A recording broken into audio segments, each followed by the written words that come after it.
so this portion of the assessment is the lungs and thorax. We're going to start with your posterior thorax. We're going to start with inspection. We're checking for the shape and configuration of the chest wall. We want it to be symmetric. We're checking for the AP diameter of the chest. We want it to be less than the transverse. We want it to be a 1-to-2 ratio. If it's 1-to-1, that can be considered barrel chest, which is commonly found in COPD patients. We're checking the color. We want it to be consistent throughout the rest of the body. We're checking the spine. If we see an S shape of the spine, that could mean scoliosis. Humpback of the spine is kyphosis.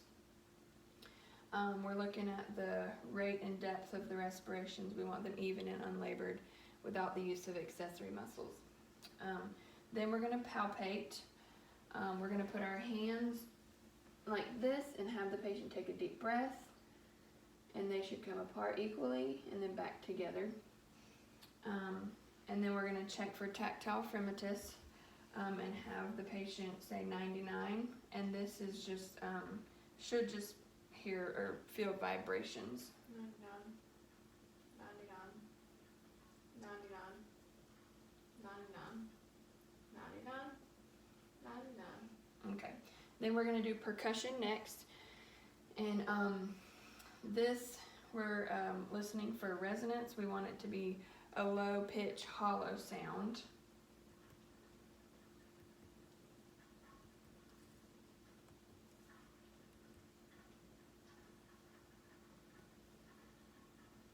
Okay, then we're going to auscultate.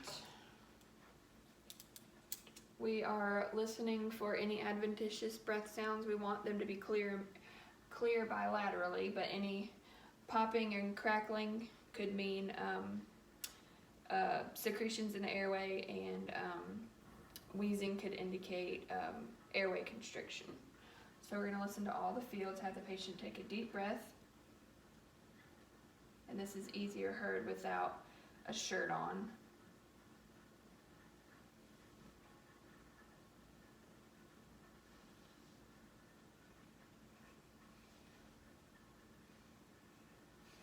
And then we'll do them all over the fields.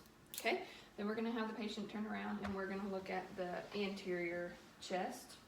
Again, we're inspecting first. We're inspecting the shape and configuration. Sunken in chest could mean pectus excavatum. Protrusion of the chest could mean pectus carinatum. We're checking the color again. We want it to be consistent throughout the body.